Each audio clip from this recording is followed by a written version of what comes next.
Okay, you are listening to the award-winning Philadelphia Hall Monitor here on WPPM 106.5 in Philadelphia, on Comcast Channel 66, and streaming live at phillycam.org.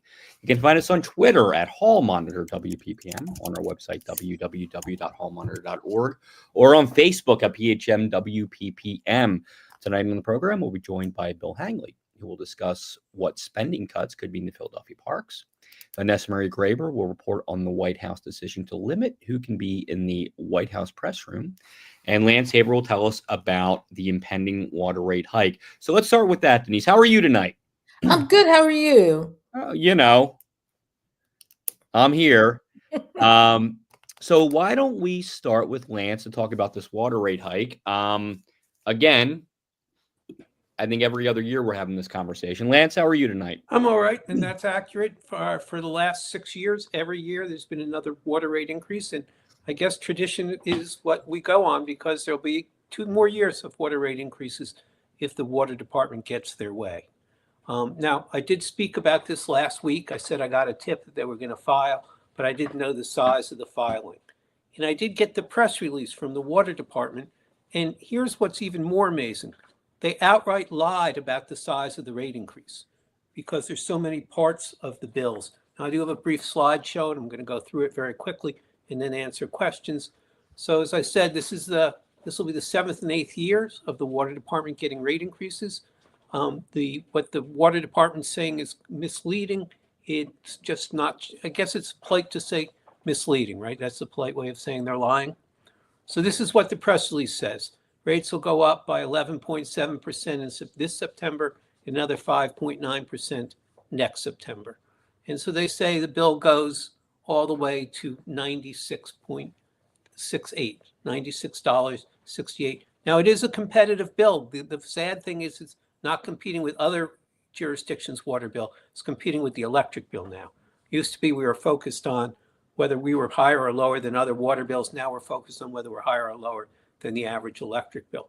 I think PECO's going to try and do their fair share and try and raise their bills soon. So maybe the water department called them up and said, don't make us look bad. We want you to raise your bills. So this is what they're saying. But if you actually read through the filing, you get something different. What the water commissioner, now the way it works is they filed this for a request and the initial notice doesn't include any numbers. It just says we're going to be asking for more money. And then they file all of the information. And this comes from the water commissioner's testimony.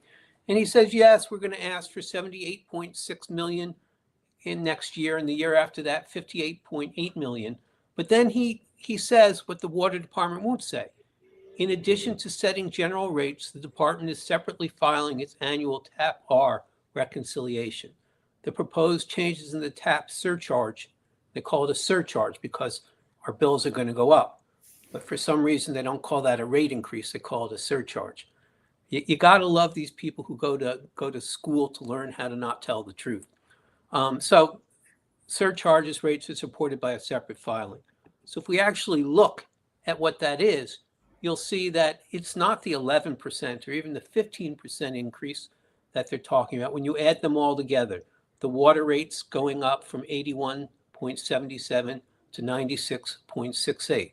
The TAP, which is the low-income plan, specifically for water, goes up from $3.08 to $3.87, and the TAP portion of the low-income plan for the sewer rates goes from $4.40 to $5.67. So the total increase isn't what the water department's saying, because they're saying, well, we're only telling you about the water rates. That adjustment doesn't count. Of course, if you pay the bill, it doesn't matter to you whether you call it an adjustment or you call it an increase, you're still paying more.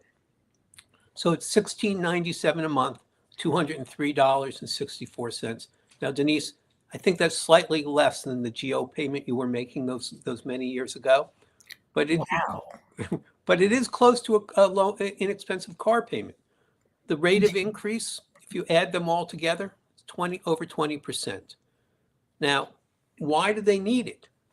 So they have a whole bunch of language in here that says a significant decline in operating revenues relative to the 2023 rate determination revenue projections, unavoidable increases in operating costs, which include increase in workforce costs, as well as expenses over various categories.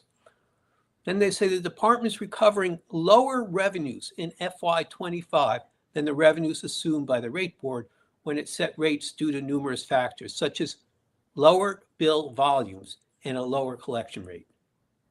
Recent collection rates remain lower than the long-term historical average. Collection rates continue to trend downward with a 1.5% reduction in the billing year collection rate.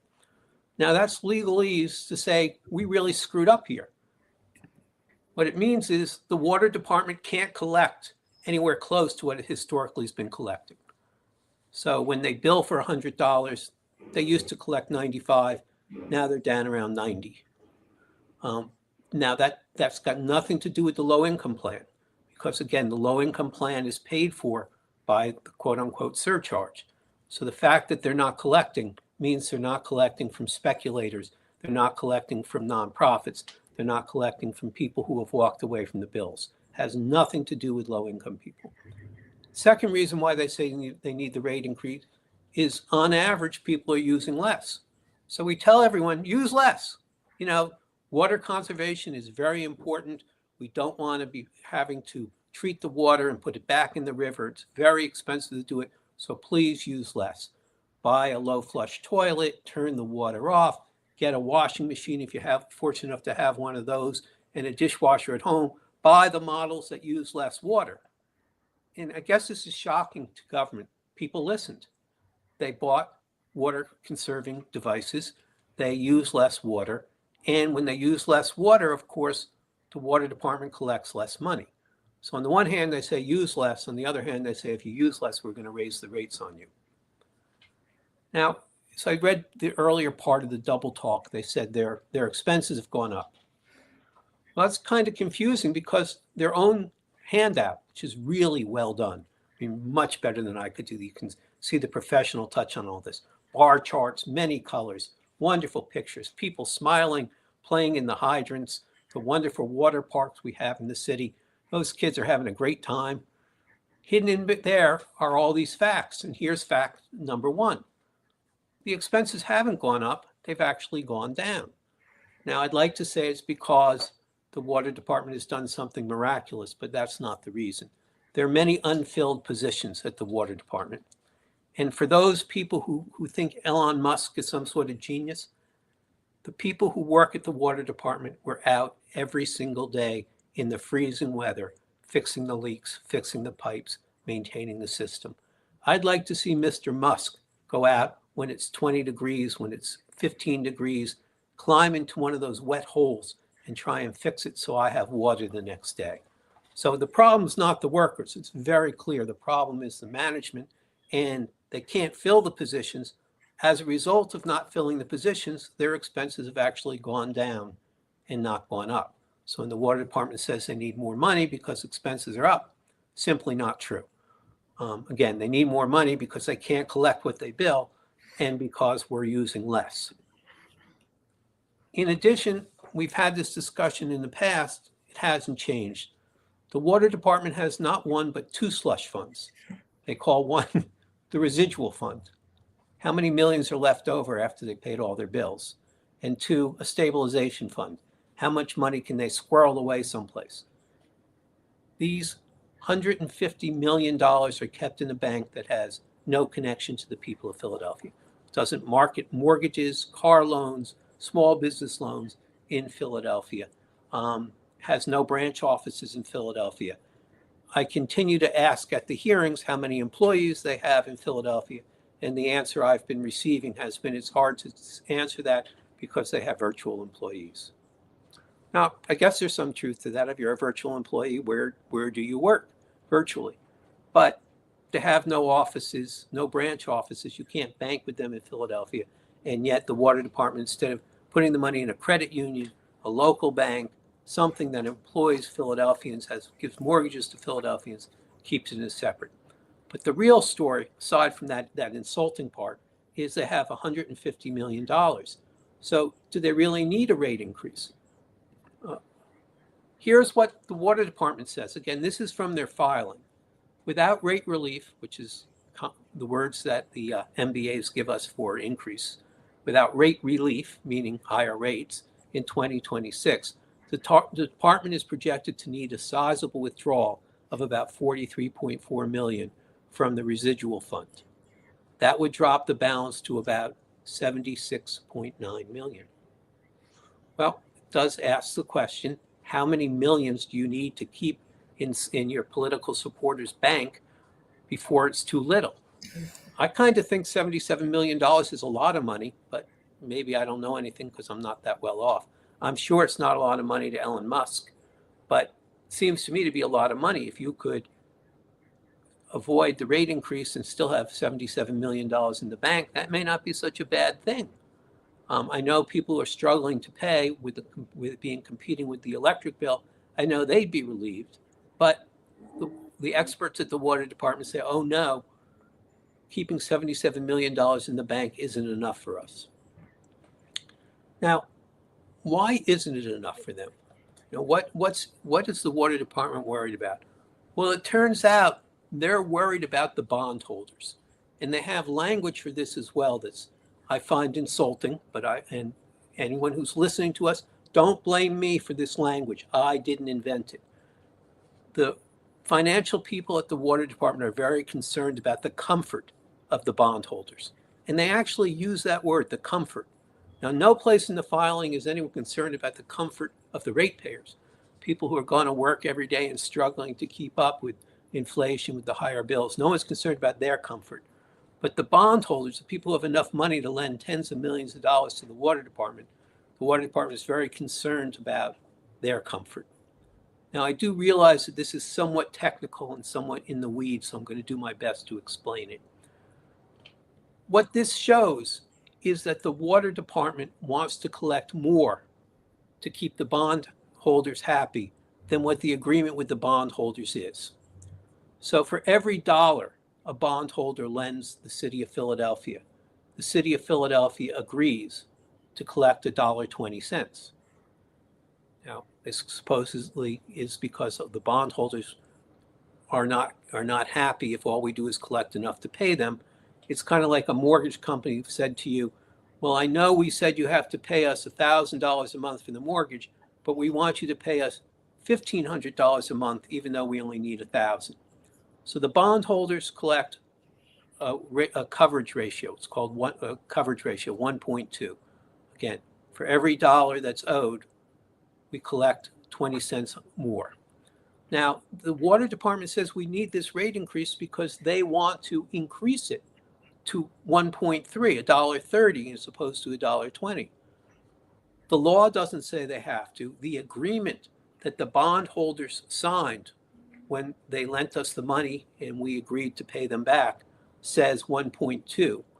There's absolutely no legal reason to raise it to 1.3, but the people at the water department are so concerned about the happiness of the bondholders, they want to over-collect for them.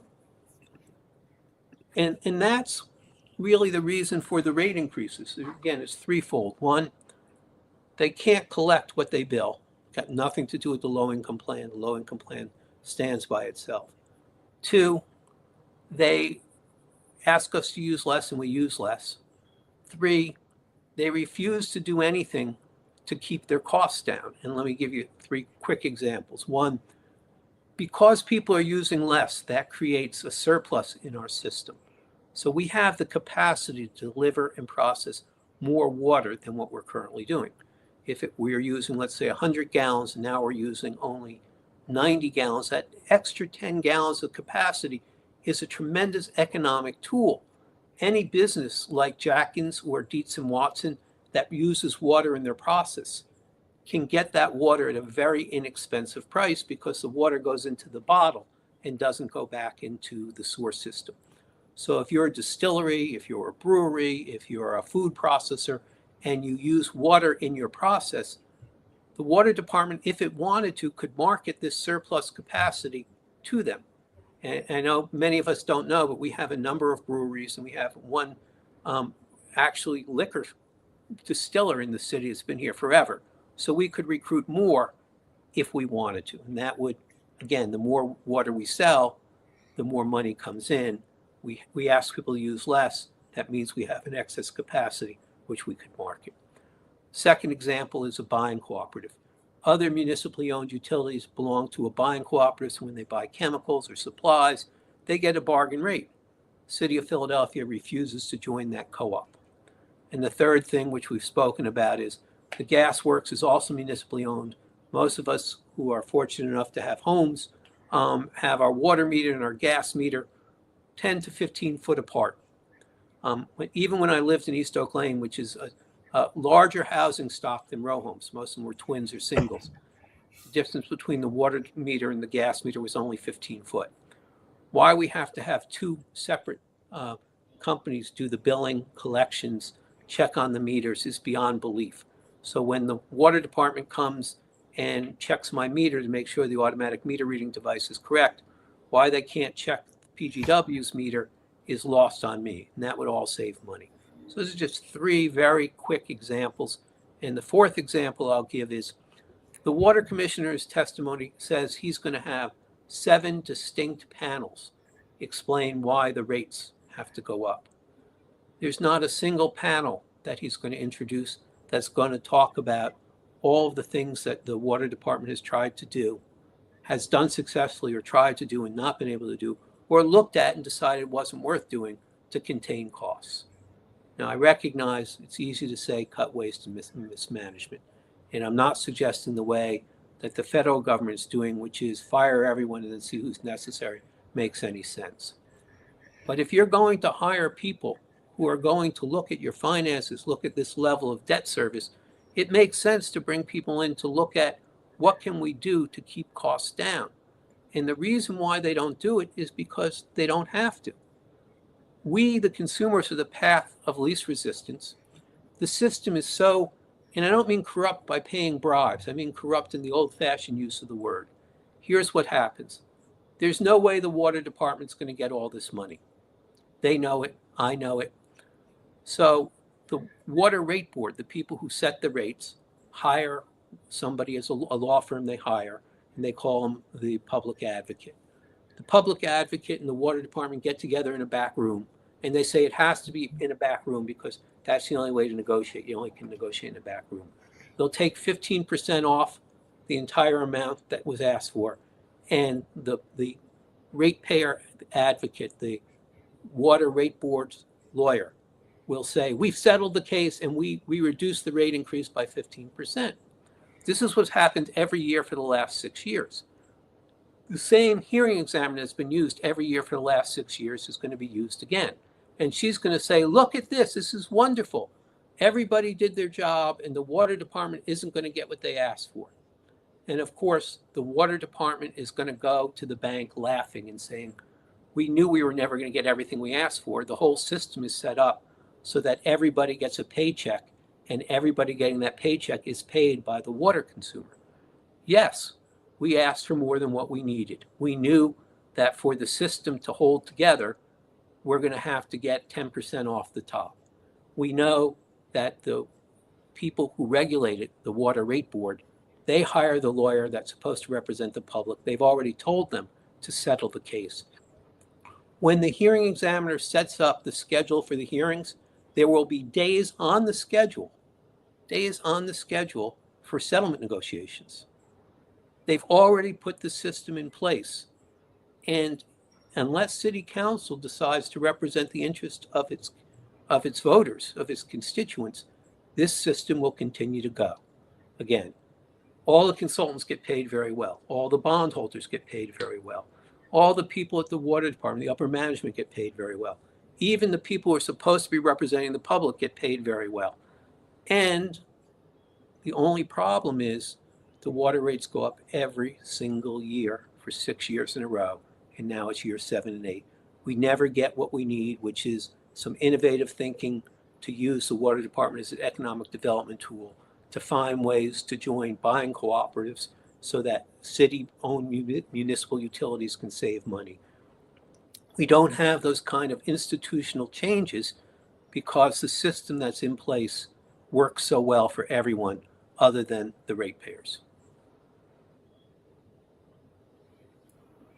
And that's kind of where we've been since we've been talking about this.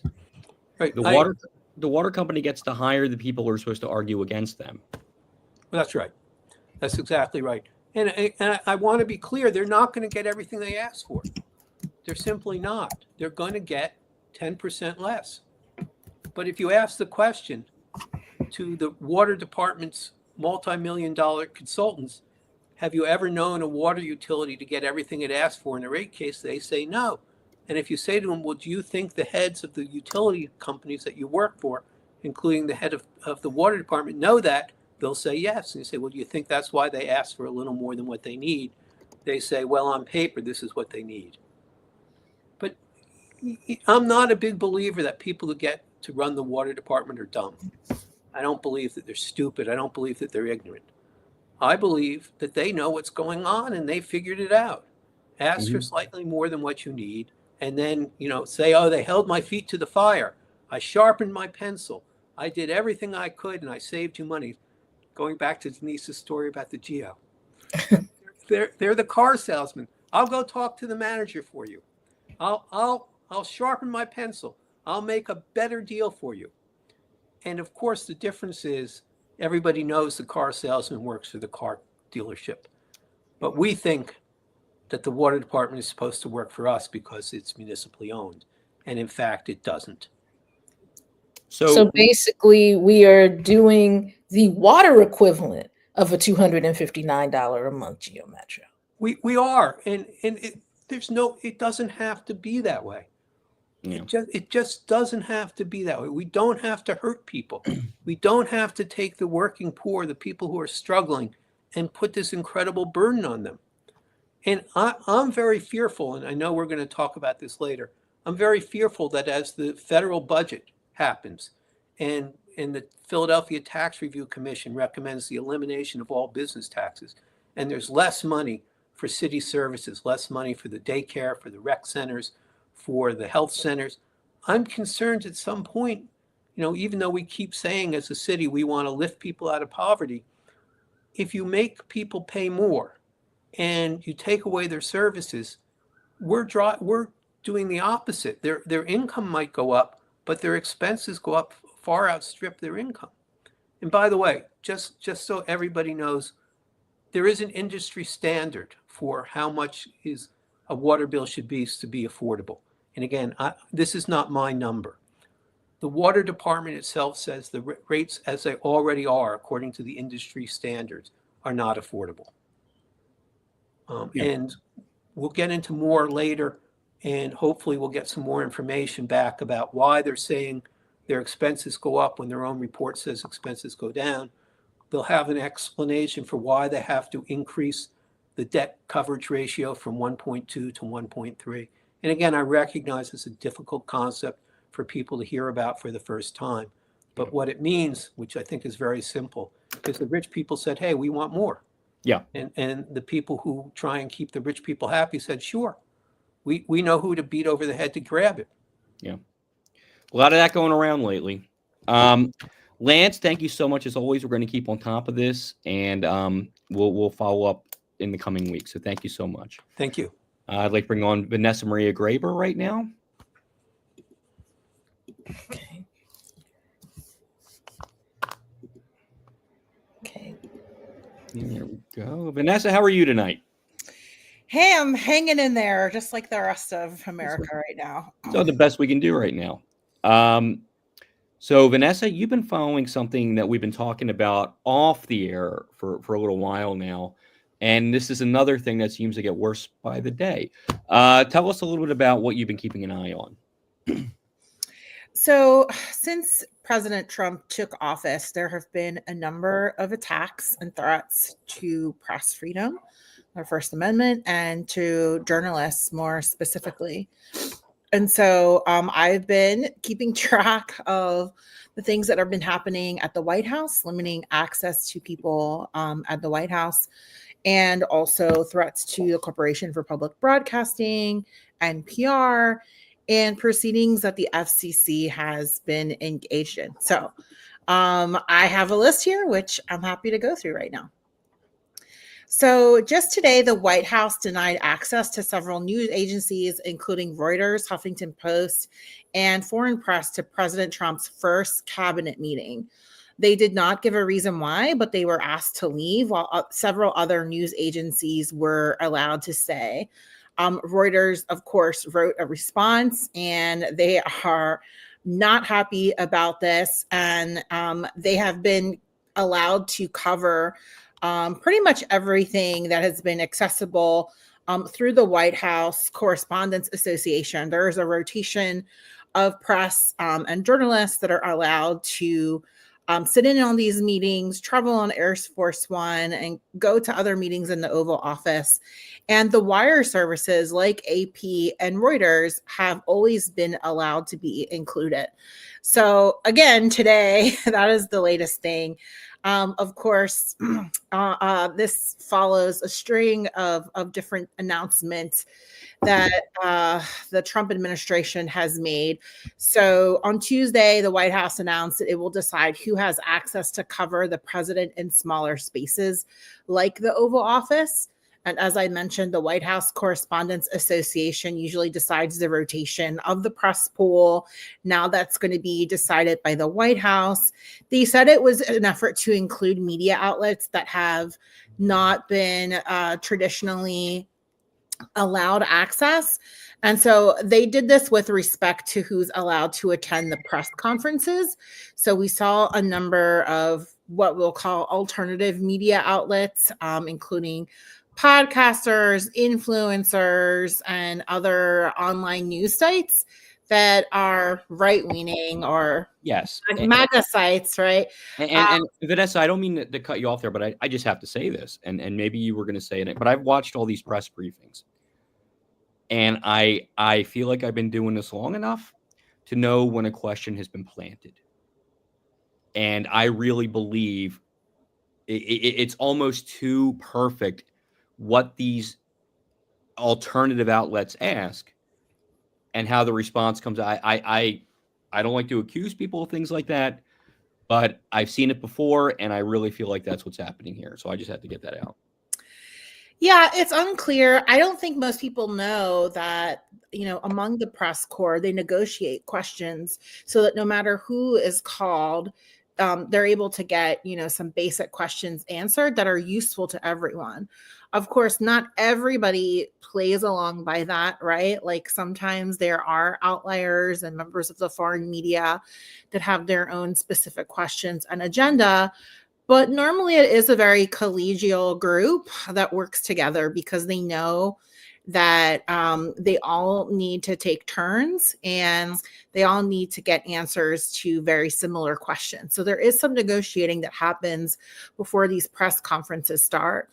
I think that goes out the window when you introduce media outlets that are purveyors of disinformation, that they don't follow journalistic code of ethics, and they're quite adversarial to mainstream media, foreign media, and the public media.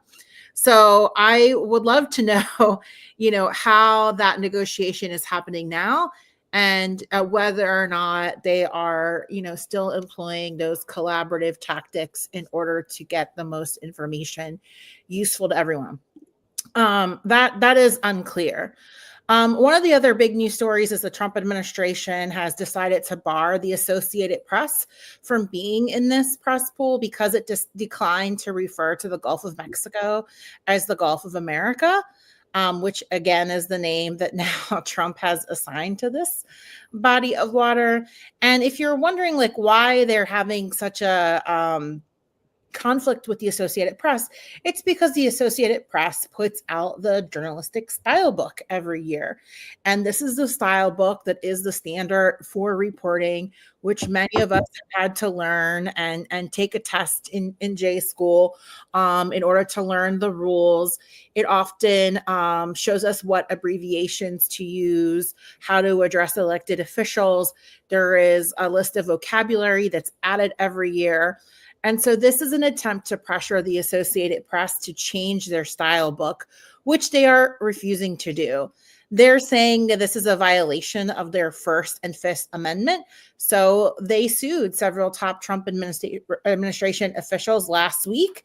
And just this week, Judge Trevor McFadden of the United States District Court, which is in Washington, D.C., and he is a Trump appointee, said that the Associated Press circumstances were not the type of dire situation that would require emergency intervention against the White House, in part because the organization was still able to report the news through shared reports sent out to all media organizations in the White House Correspondents Association.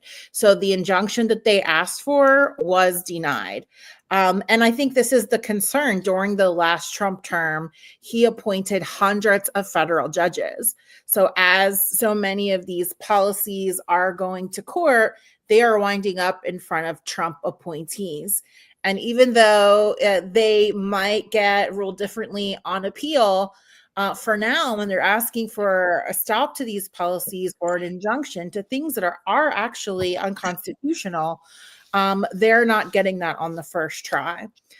So continuing with this list, the administration also evicted longtime news organizations from the Pentagon press room, giving their desks to news outlets that favorably covered the administration's agenda.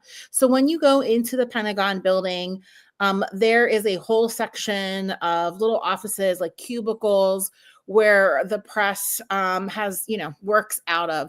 And people had been in those offices for many, many years. And so several media outlets, including NBC, the New York Times, and others, were essentially evicted from those offices in order to give them to these alternative media outlets.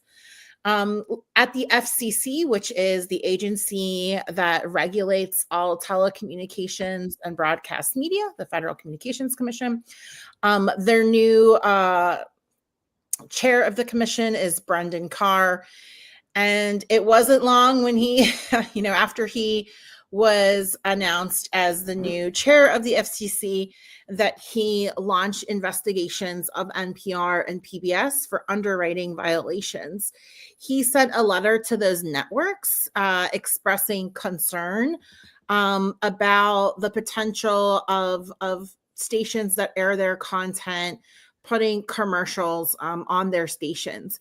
Now, what's strange is that NPR and PBS are content networks. Individual stations are actually the license holders and would be the ones liable for FCC violations. So, for example, we provide content to PhillyCam and WPPM, but we are not the license holder. So it is very strange that he is not citing specific stations or specific incidents, and instead is targeting these networks, which they would not have to pay the fine or deal with the actual FCC violation if there was one. So again, this is another way to intimidate and threaten these news outlets that are oppositional to President Trump. And normally when the FCC investigates a rule violation, there is a complaint at first. So no complaint was listed, no stations were listed, no incidents of underwriting violations were listed. So again, seems like another scare tactic. And lastly, Commissioner Carr also opened a public docket, which is basically saying that the public has an opportunity to write comments about a particular issue. In this case, it was after a complaint was issued against CBS by the Center for American Rights, claiming that CBS violated the FCC's news distortion policy when they aired an interview with Kamala Harris on Face the Nation. And I forget what the other show was, but they were 60 minutes. Yeah, 60 Minutes. That's correct. And she gave two different answers. And we know that some of these politicians are long-winded, right? And we often have to edit the interviews that we do with them for length. So they turned over their transcripts, which, some people argue they should have never done because that's an overreach. But I think they wanted to show like we didn't do anything wrong. This is part of the normal editing process. And in the transcript, you can clearly see that Kamala Harris gives a very long answer that includes both of the statements that she made. And they did not air the entire statement. They took clips out of it. One clip aired on Face the Nation. Another clip aired on 60 Minutes. They did not distort it. They did not reword it. They did not edit it in a way that was misleading. they just trimmed it down for length. That is not a case of broadcast news distortion. And it is quite surprising that the FCC would even bring this case, investigation, because the FCC's own policy, like if you Google FCC news distortion policy, it says that we don't normally intervene in content cases, right? And it's a really high standard that you have to meet in order for them to investigate. And the evidence that you would need is that they have a pattern of distorting the news and that it was intentional and malicious, right? And for that, you would need internal emails or text messages, some type of evidence to show that they were plotting against Kamala Harris or Donald Trump, which none of that they have. They literally didn't have anything. In the complaint that's from the Center for American Rights, it just says, these two different clips aired, as if they have no understanding how basic editing works. And well, they may not. Well, I mean, even if they did, this whole case is completely ridiculous. And it is another way to undermine journalistic freedom, right? And we know that we all make edits. We all make choices, right, to the content that we air. Like, we also, when we go into a news event or a press conference, we pick and choose who we're going to interview, right? And what part of their statement airs. So infringing on our journalistic freedom, again, sends another chilling message to journalists, right? Especially those who are reporting factual information that's oppositional to Trump. Lastly, the DOJ is threatening to defund the Corporation for Public Broadcasting, which is straight out of Project 2025. They have a whole section on CPB, which they view as, leftist propaganda that they do not think should be funded with tax dollars from the American public. A lot of the information that is in Project 2025 is not accurate. And so if they were to defund the Corporation for Public Broadcasting, which I might add is not a federal agency, contrary to popular belief, it is an independent organization, it would impact more than 1,500 public and community radio stations. A lot of people don't know that CPB funds community radio stations across the country that are not part of NPR or PBS. And it would impact more than 4,300 journalists.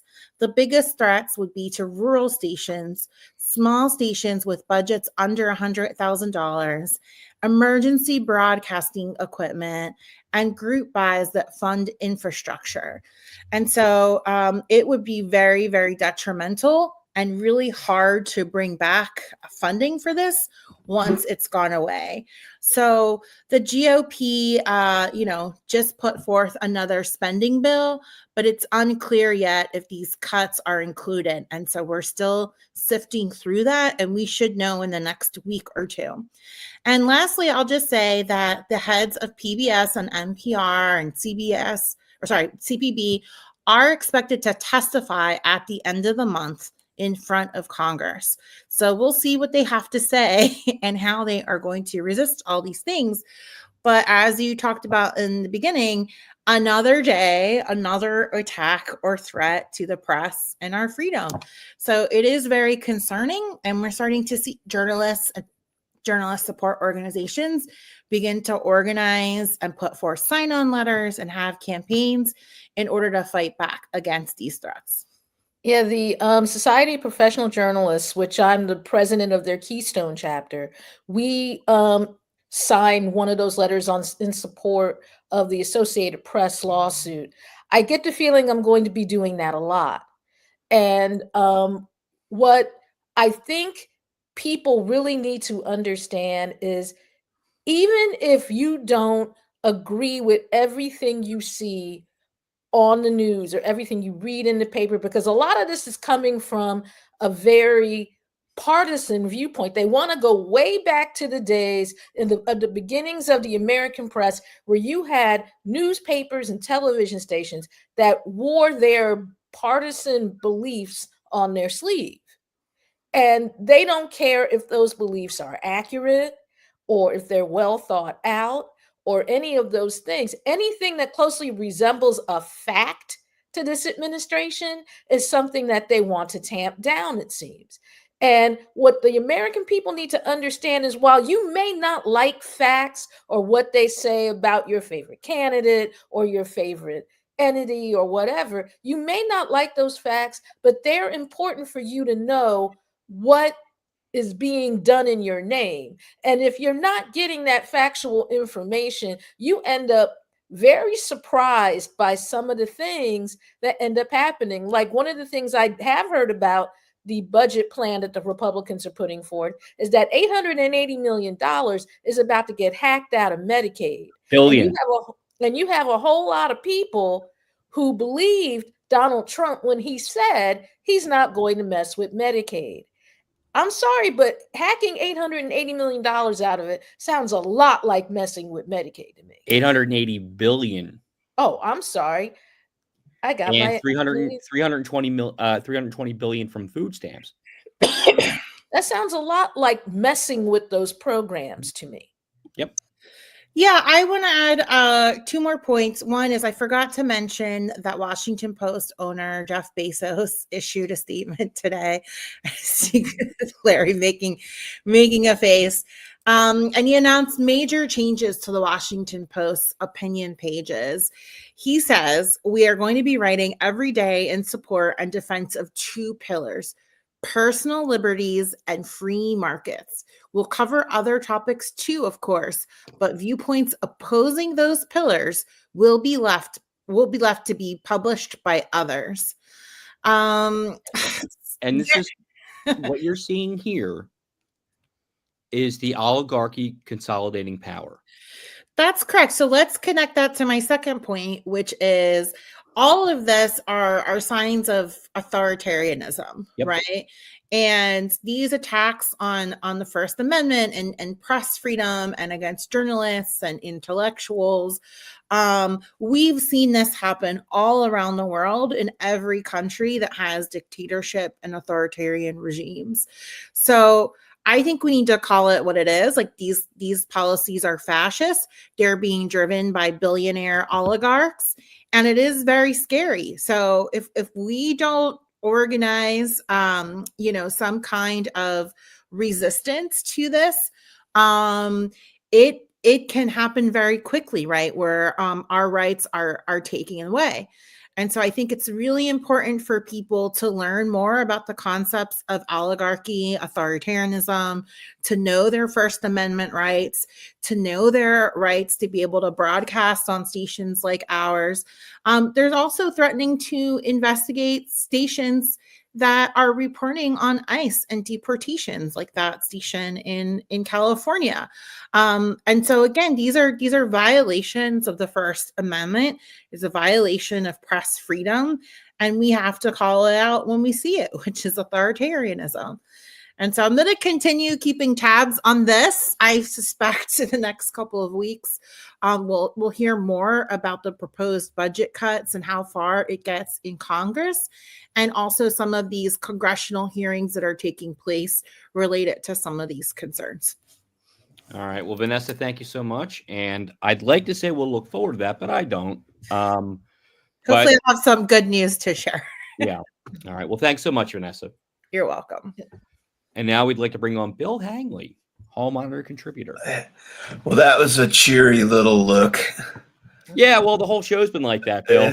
Well, the whole of living in this country and paying attention to our public affairs is like that, and that's and the parks and rec and open space world is no different. And I think in all these things have something in common, which is when you look closely at them, you can see the reflection of the whole problem that we face, and which, to my mind, the big shift that we're seeing right now is it's the shift from being challenged by conservative politicians to being challenged by lawless politicians. Philadelphia, whether in parks and schools, in public health, in every situation, Philadelphia has long experience with dealing with conservative politicians in power who don't necessarily share our goals or even values, and might cut budgets or, privatize things or do things. That's been one set of problems, and we're pretty used to those problems around here.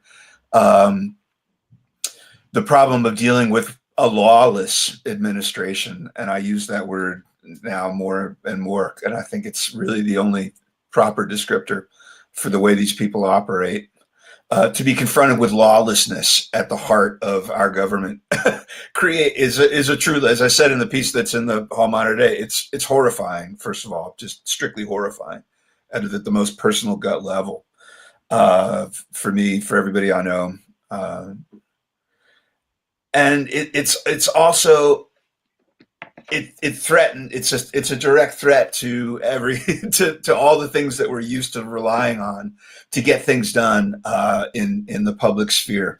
Not just the funding that we get for parks or for other stuff. What's clear now to me is that the Trump administration doesn't just threaten us in terms of funding levels or some specific policies. It threatens us in terms of breaking up the trust and reliability among the networks of political people and advocates and citizens, and breaking up that network of trust and of relationships. You really shatter what has been the strength of this country in the post-war era, which is, in the post-war era, this country has prospered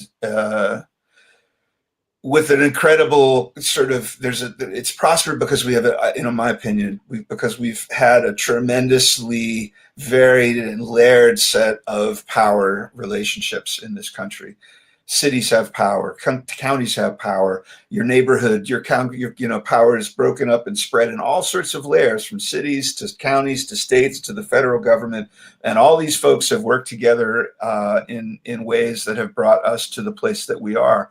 And now, under Trumpism, all those relationships are threatened because of the chaotic and unpredictable nature of rule by the lawless.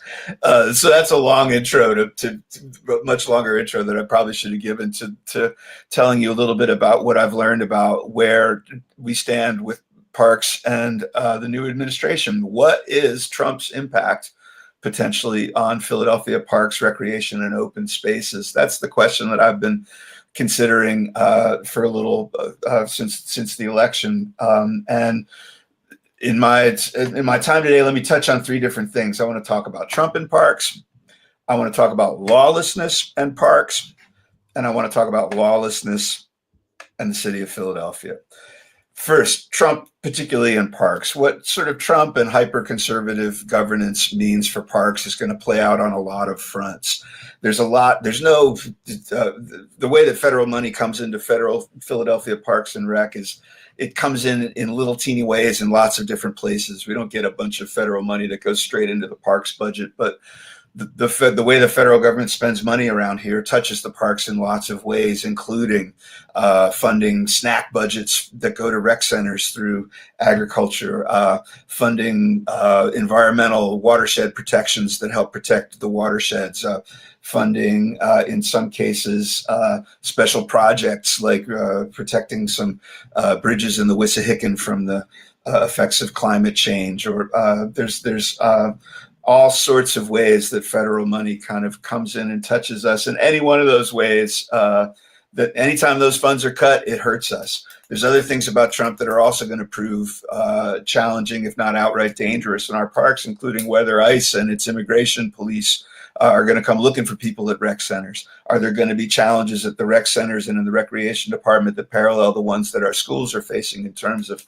demands to police, bathroom use by transgender people or anything? So there are places where we rely on the federal government for some money, and there's places where our parks and open spaces are vulnerable to the federal government if Trumpist types in there want to come at us and try to make trouble or find excuses to take money or away from us or do this or that. So there's a lot that I still want to learn about how Trump is going to affect the park and rec system.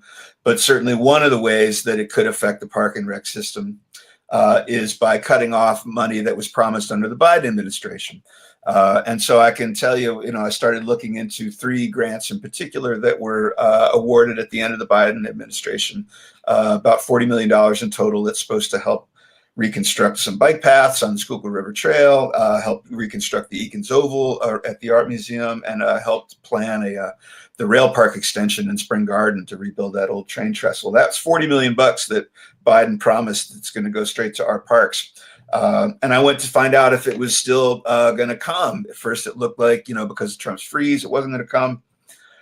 Then the freeze got unfrozen. Now, as far as my reporting goes, there's no reporting that indicates that this particular money is threatened by Elon or Doge or anything else.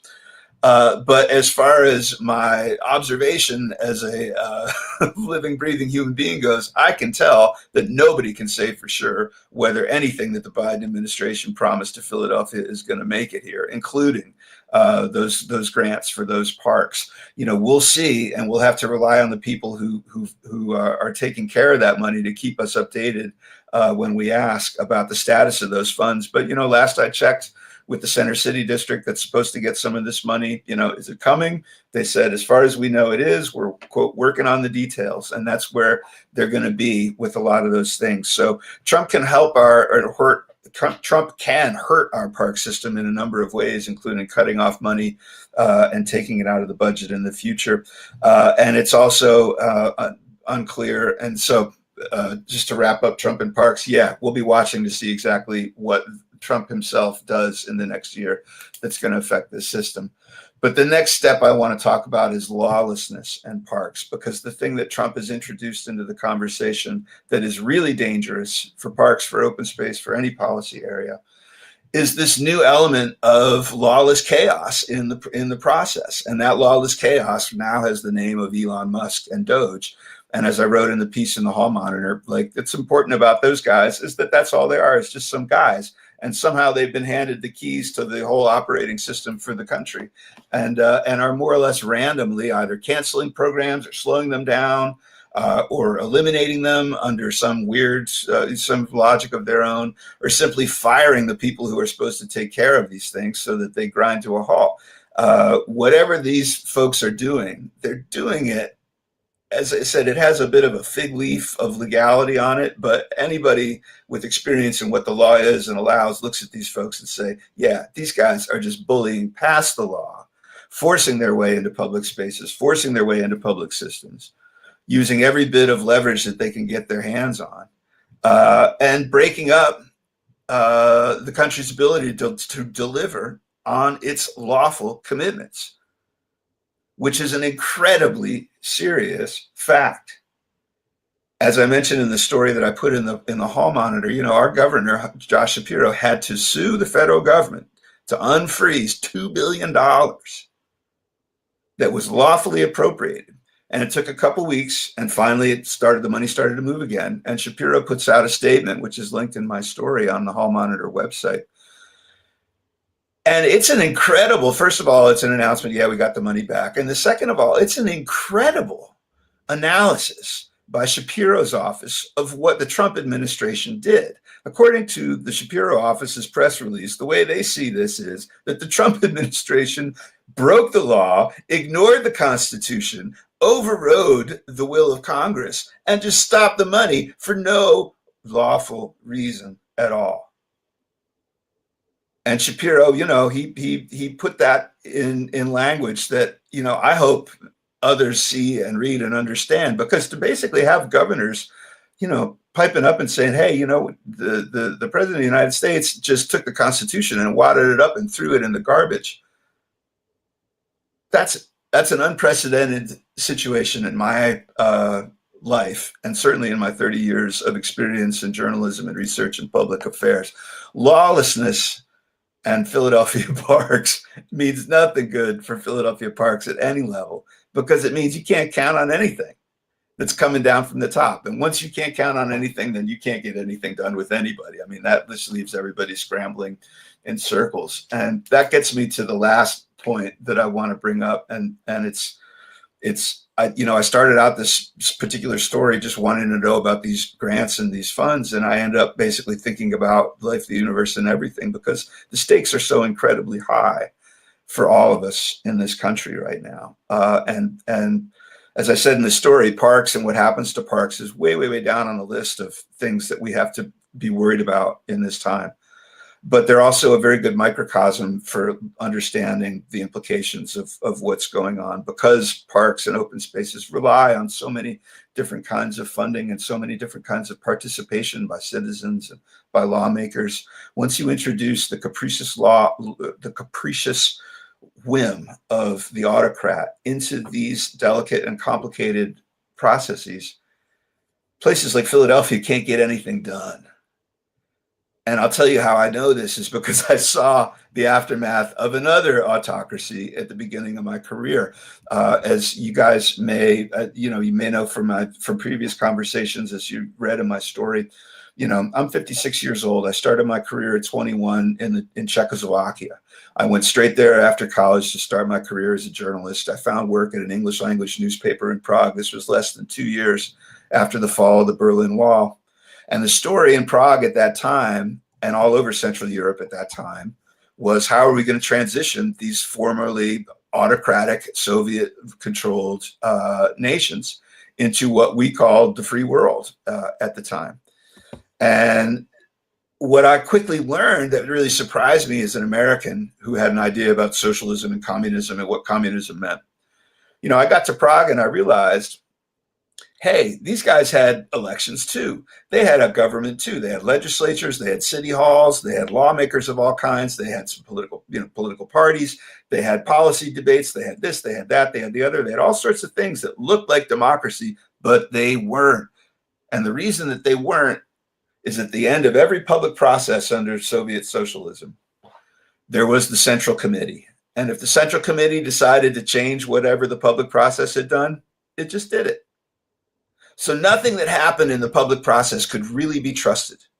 And nothing that happened in the public process was really guaranteed to stick until the Central Committee gave its okay. And not only does that slow things down and make them stupid because the Central Committee might be stupid, which it invariably will be, but also it means that nobody in the public process really trusts anybody else to be able to get anything done and make it stick. And so everybody enters a space of paralysis and powerlessness. That's the result. That's how autocracies affect cities like Philadelphia. It's not just that we lose money. It's not just that we get cut out of the political conversation and don't get quite so big a piece of the pie.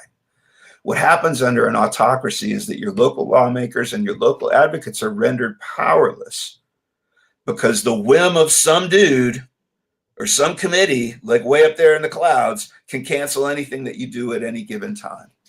So right now in Philadelphia, and strictly in the world of parks, there's a whole bunch of big projects that depend in part on the steady background support of the federal government. Rail parks, watershed reconstruction, bike trails, not rebuild Philadelphia, interestingly. That's another story for another day.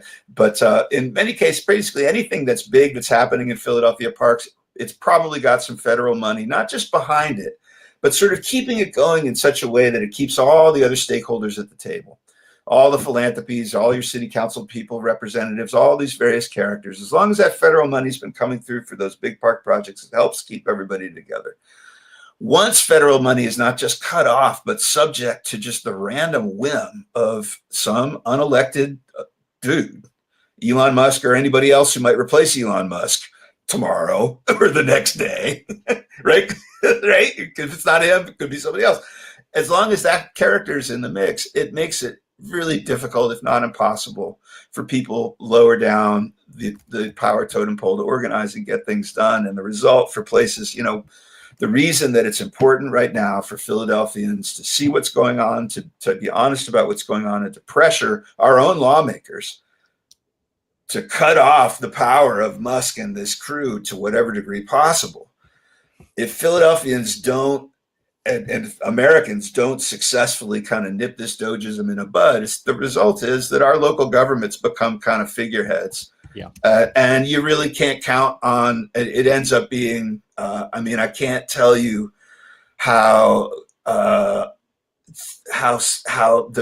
atmosphere of life or of bureaucracies of government agencies under Soviet socialism.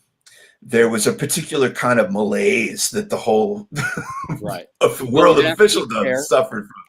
We have to sign off. But thank you so much, Bill. It's a Yeah. great piece, and everybody needs to see it. And we'll be back next week on Hall Monitor. I really appreciate you guys giving me the time, man.